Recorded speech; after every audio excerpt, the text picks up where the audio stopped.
Oke, di sini kita akan menghitung curah hujan rata-rata daerah harian maksimum. Nah, di sini kita menggunakan dua metode. Yang pertama rata aljabar, yang kedua ada polygon descent, mengacu pada peta sesuai batas daerah aliran sungai. Kemudian berikan komentar kepada dua hasil yang didapatkan. Biasanya dalam menghitung curah hujan rata daerah harian maksimum ini ada satu metode lagi, yaitu metode isohyet. Metode isohyet ini metode yang paling akurat, tapi ya memang kekurangannya itu adalah dia ini rumit dalam pengerjaannya. Nah, sedangkan rata aljabar ini adalah metode yang paling sederhana, tetapi dalam pengerjaannya ini dia ini harus pada suatu wilayah yang cukup rata konturnya. Kemudian untuk hujan itu kalau bisa bukan bisa, kalau hujannya itu harus yang homogen atau yang tidak bervariasi, tidak terlalu banyak variasinya. Dia cara kerjanya yaitu dengan ada alat ukur curah hujan pada suatu stasiun. Nah, di setiap stasiun itu nanti akan di rata-rata, itu rata aljabar. Yang keduanya adalah polygon Thiessen. Polygon Thiessen ini kita butuh luas pada suatu wilayah.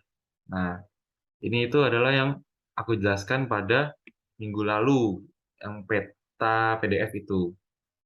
Nah, cara kerjanya itu dia akan harus kita sambungkan antara setiap stasiun dengan stasiun lainnya. Kemudian pada setiap garisnya itu nanti kita akan ambil sumbu tengahnya untuk menentukan luasan dari setiap wilayah.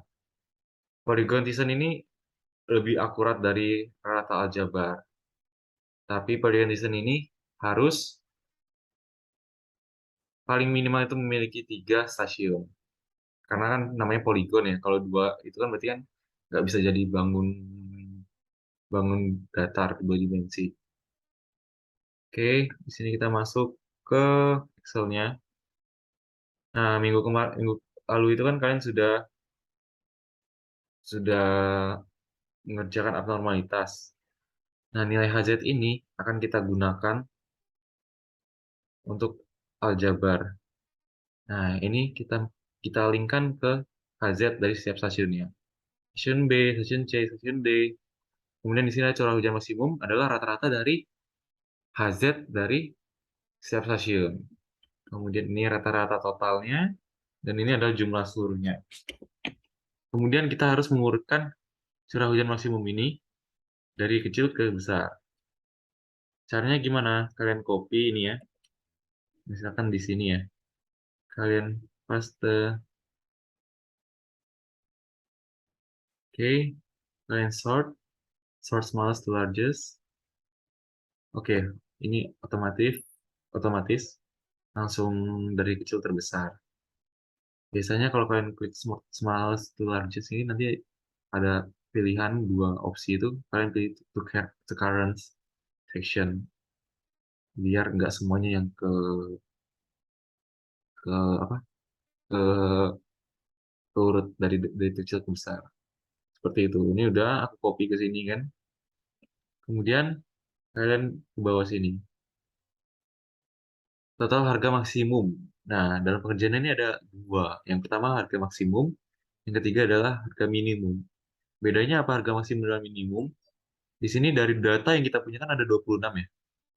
Ada 26 data totalnya. Atau yang kalian kerjakan kemarin itu 26 titik. 13 atas, 13 bawah. Kan totalnya 26. Nah, dalam maksimum ini, data yang curah hujan maksimum terbesarnya nggak kita ikutkan. Ini ya, yang telah diurutkan kan paling besar 107 ya. Ini nggak ikut. Hanya paling besar itu 106. Seperti itu. Kemudian,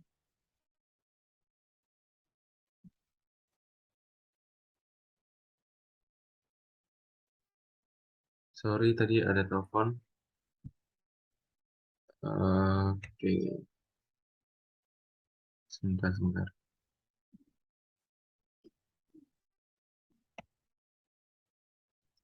Oke, lanjut lagi.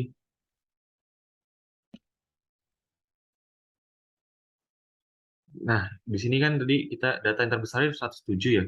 26 data. Di sini kita hanya ambil 25 data dari total keseluruhan data yang 26 itu. Kita ambil hanya 25 aja. Di sini data yang terbesar yang setelah kita urutkan adalah 107. Karena di sini maksimum, sehingga 107 ini nggak ikut. Jadi 106 paling besar. Ya. Sedangkan yang minimum pun sama. Yang tidak diikutkan adalah yang paling kecil. Di sini 41. Harusnya data yang kedua. Nah, berarti benar. 30 nggak ikut. Seperti itu. Nah, kemudian di sini kita harus hitung log xi-nya, kemudian xi plus b.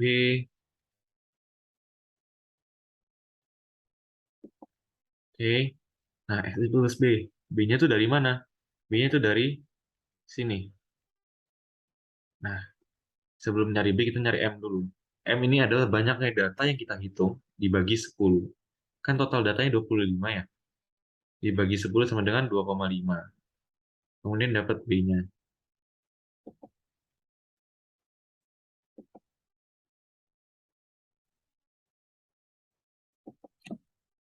Kemudian dapat B-nya. B-nya digunakan di sini. Xi plus B. Oke, logaritma Xi plus B juga.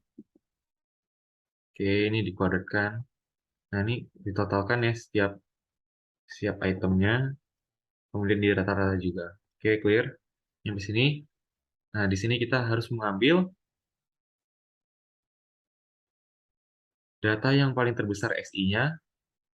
Kemudian ini yang nomor 2 terbesar. Nah, di sini adalah yang paling kecil, kebalikannya. Nomor 2 paling kecil, kemudian dikali ini, kemudian dijumlahkan. Nah, ini rumus aja. Ini rumusnya yang ada di atas. Nah, kalian cari dulu sini nih.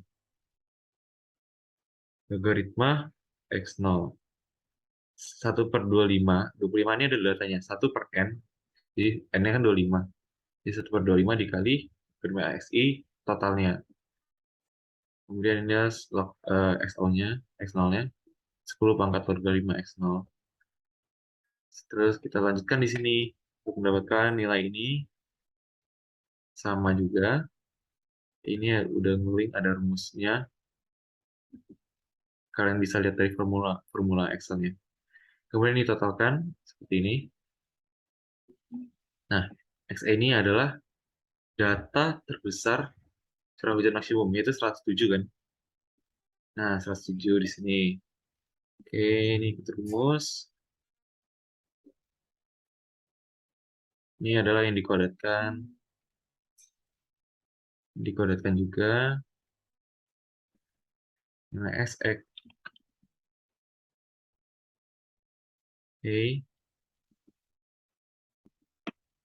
Nanti output akhirnya itu kita harus mengetahui curah hujan rata daerah dengan metode yang aljabar. Oke, sampai sini selesai. Nah, di sini aku lupa jelasin. Jadi di sini saat kalian menghitung nilai B, kadang-kadang mungkin kalian akan menemukan mungkin salah satu dari kalian atau enggak, aku juga kurang tahu. Hasilnya akan minus. Kalau hasilnya di sini minus, kalian harus ubah menjadi 0. Oke, di sini X kuadrat. Oke, rumus-rumus juga. Ini data terbesar juga ya. 107. Ini rumus-rumus yang nantinya akan digunakan sehingga ketemu curah hujan rata daerah maksimumnya.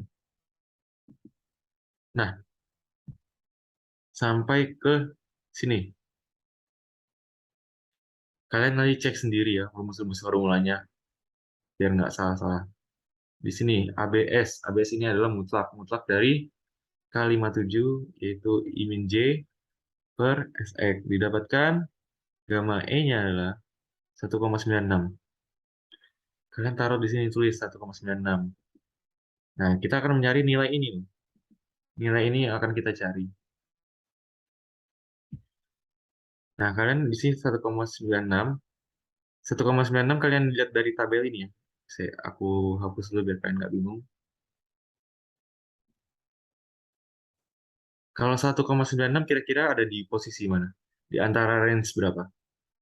Kan berarti antara paling dekat itu 1,7 dan 2. Betul dong? Kan 1,9. Nah, ini kalian kasih tanda. Oke. Nah, kalian tulis ini. Kalian copy ke sini. Nah, ini adalah interpolasi. Saat 2 itu sekian, 2,5. Saat 1,7 adalah 5. Kalau 1,9 itu berapa? Itu. Sehingga didapatkan 3,4. Nah, ini rumus epsilon nolnya. Memang ada ketentuan rumusnya seperti ini. Dengan dibagi 1 per n itu adalah banyaknya datanya. Nah, kemudian ini adalah epsilonnya. Adalah nilai dari yang kita cari tadi ini. Yang interpolasi ini. Dipersenkan atau dibagi 100. Didapatkan 0,03. Nah, bisa dilihat di sini epsilon ini lebih besar dari epsilon 0. Kesimpulannya data awal tidak dapat dihilangkan. Seperti itu. Cara ini sama dengan untuk cara yang minimum. Jadi biar videonya singkat, kalian lihat sendiri. Ini caranya sama persis. Kalian hanya perlu lihat, perhatikan nilai B ini. Kalau minus, kalian jadikan 0. Itu yang pertama. Yang kedua adalah, nah, di sini setelah dapat nilai gamma E-nya, gamma epsilon atau gamma E itu. Kemudian, eh, di sini kalian akan interpolasi juga untuk mendapatkan nilai yang ada di sini, 0,4402. Itu gimana? Kan gamma E-nya ini adalah 2,88. Nah, 2,8 itu ada di range di mana? Kan ada di range sini dong. Kalian kasih tanda, kalian copy, kalian pindah sini, dapat seperti ini. Kemudian ini adalah epsilon nolnya, kemudian ini adalah nilai interpolasi tadi dibagi 100 atau dipersenkan. Seperti itu untuk aljabar. Kita lanjut ke Thiessen. Di Thiessen ini harus diperhatikan adalah nilai ini. Nilai ini adalah nilai yang aku belum, yang harus kalian cari dulu yang ada di peta itu. Kalian petanya itu kalian convert dulu dari PDF ke CAD untuk menemukan luasannya. Sehingga nanti ketemu nih luasannya ini. Oke, nanti kalian cari dulu luasannya berapa. Kemudian ini ada rumusnya adalah, luasannya ini per luasan total. Sehingga dapat coefficient Thiessen. Coefficient Thiessen ini akan digunakan di sini. Ditranspose untuk nilai dari, ini kan tulisannya aljabar ya. Ini maksudnya adalah nilai ini juga. Ada tahu nilai HZ. Kalian bebas linkinnya mau kemana. Nilai HZ ini. Nilai HZ stasiun A, stasiun B, stasiun C, stasiun D. Yang telah dikalikan dengan koefisien nih. Koefisien ini, koefisien Thiessen ini. Kan ditranspos tadi. Dikalikan. Kemudian cari curah hujannya. Dijumlahkan totalnya. Dijumlahkan juga. Rata, rata keseluruhan. Kemudian sama juga ini kalian copy, kemudian kalian sort untuk smallest to largest untuk mengurutkan dari yang kecil ke besar. Caranya sama persis kayak tadi ya. Hanya bedanya emang di sini ada luasannya ini. Kemudian di sini data ini adalah data yang telah diurutkan. Ini ada maksimum dan minimum juga untuk distance ini. Caranya persis kayak tadi ya. Kemudian yang perlu kalian perhatikan adalah nilai B-nya tentu harus diperhatikan juga nilai B-nya. Kemudian di sini ada nilai gamma E-nya. Dapat 2,0453. Ini nilainya. Nah, yang kita akan cari yang ini. Nah, kalian lihat 2,0 ini ada di antara mana? 2,04. Berarti ada di antara ini kan. Nah, kalian copy, kalian pindah sini, dapat interpolasinya. Seperti itu. Kemudian Dilihat apakah memenuhi atau enggak. Ini N0-nya, ini E yang setelah di persentase. Sama juga dengan minimum seperti itu. Perhatikan nilai B, kemudian perhatikan nilai gamma E. Lalu interpolasi. Seperti itu. Tabel ini adalah tabel ketentuan. Jadi kalian tinggal lihat tabel yang di sini, ini adalah bukan tabel perhitungan, ini adalah tabel ketentuan untuk interpolasi.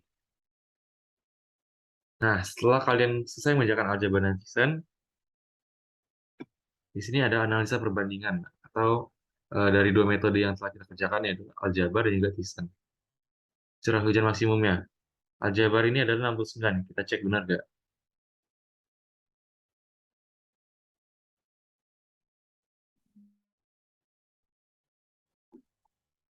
Oke. Rata-ratanya 69. Sedangkan untuk Thiessen adalah 69,74. Ini ya. Bisa dilihat bedanya selisihnya nggak begitu banyak. CH max ini sigma CH max ini adalah jumlah curah hujan maksimum yang telah di rata-rata. Nah, di sini kita menggunakan nilai yang paling besar, yaitu di sini aku adalah metode Thiessen. Sehingga digunakan adalah data Thiessen. Data Thiessen ini data yang paling besar ini yang akan kita gunakan untuk perhitungan-perhitungan selanjutnya. Kenapa harus data yang paling besar?